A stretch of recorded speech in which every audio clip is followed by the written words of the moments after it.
Yo Mina, jangan lupa subscribe, kalau nggak aku tembak kepala kalian.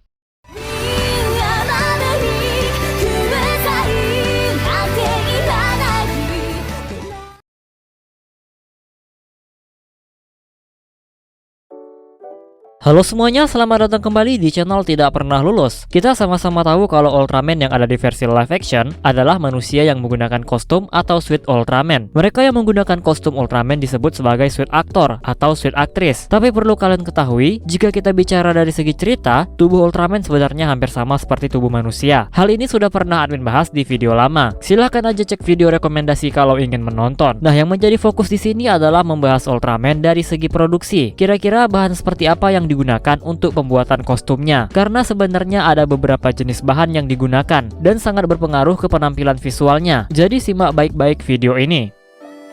Bahan pertama yang paling umum digunakan adalah latex. Sebagian besar Ultraman yang muncul di versi live action menggunakan bahan ini, bahkan dari Ultraman pertama. Latex sendiri merupakan bahan yang terbuat dari karet. Ciri utama yang bisa kalian lihat untuk kostum yang menggunakan bahan ini adalah warna yang lebih gelap dibandingkan bahan lain. Kostum ini sangat ketat dan tebal. Biasanya ada dua jenis kostum yang dibuat. Ada untuk adegan dialog yang lebih ketat dan untuk pertarungan yang lebih fleksibel. Kelebihan latex adalah tahan lama dan lebih mudah dalam pembuatan ukiran di desainnya. Karena itulah banyak kostum Ultraman yang menggunakan latex. Ada banyak sekali kostum Ultraman yang menggunakan bahan ini, seperti Ultraman 3, Ultraman Dyna, Ultraman Gaia, dan dari Heisei awal sampai sekarang ini berbahan latex. Lalu bahan yang kedua adalah spandex. Sangat sedikit Ultraman yang menggunakan bahan ini. Ultraman pertama yang menggunakannya adalah Ultraman Grid, karena Grid sendiri berasal dari Australia yang lebih mengenal spandex. Spandex berbahan tipis dan memiliki sifat yang sangat elastis, sehingga membuat kostum Ultraman berbahan ini menjadi minim lipatan dan kerutan. Tapi harga spandex sangat mahal dibandingkan latex dan sulit untuk membuat ukirannya. Hanya Ultraman dengan desain yang simpel yang cocok menggunakannya. Perbedaan spandex bisa kalian lihat dari warnanya yang lebih cerah dibandingkan latex. Ada beberapa Ultraman yang menggunakan bahan ini untuk kostumnya. Contohnya Ultraman Grid, Ultraman Zord, dan Ultraman yang berasal dari adaptasi animasi, seperti Ultraman Jonias dan Ultraman USA, yaitu Chuck, Scott, dan Beth. Awalnya 4 Ultraman ini berbahan latex, tapi diubah menjadi spandex. Hal ini dikarenakan bahan spandex membuat adaptasi live action yang menjadi lebih akurat dengan versi animasi. Selain itu, tidak ada ukiran yang menyulitkan proses pembuatan.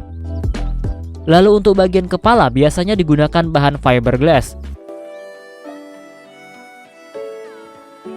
Dan mungkin kalian penasaran bagaimana cara suit aktor melihat apalagi matanya juga berlampu. Nah, kalau kalian jeli, ada bagian titik hitam di mata yang sebenarnya itu adalah lubang untuk melihat. Kalian bisa melihat titik ini pada suit Ultraman ataupun Ultra Seven. Atau kadang ada lubang kecil di bagian bawah mata, seperti kostum Ultraman 3 dan Ultraman Belial. Kalau kalian merasa nggak ada titik hitam atau lubangnya, sebenarnya ada sih, tapi kecil banget. Apakah sulit melihat? Tentu. Tapi ini justru menjadi tantangan tersendiri bagi suit aktor untuk memperlihatkan kemampuan koreografi pertarungan mereka. Sebagai info tambahan, Hideyoshi Iwata sudah sejak 2003 menjadi suit aktor Ultraman, mulai dari Ultraman Justice, Ultraman Nexus, Dark Zagi, Ultraman Max, dan semua Ultraman setelah itu sampai sekarang ini Ultraman Trigger. Hampir dia semua yang memerankan. Tapi tentunya ada suit aktor pengganti. Suit aktor itu ada banyak, tapi Hideyoshi Iwata menjadi suit aktor utama.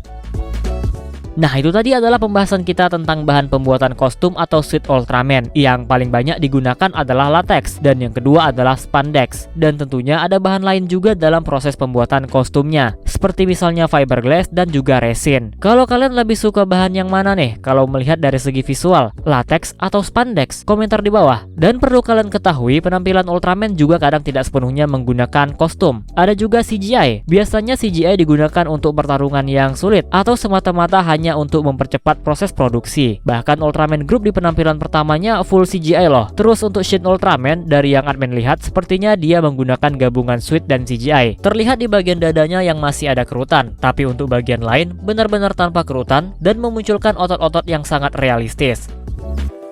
Oke, segini aja yang bisa admin sampaikan. Kalau ada yang ingin kalian tambahkan, boleh banget, komentar aja di bawah. Dan seperti biasa, jika kalian suka video ini, jangan lupa tekan tombol like-nya. Subscribe bagi yang belum, komen dan share juga video ini. Follow Instagram admin prayogadiski65, donasi bagi yang mau, linknya ada di deskripsi. Terima kasih telah menonton and see you next video.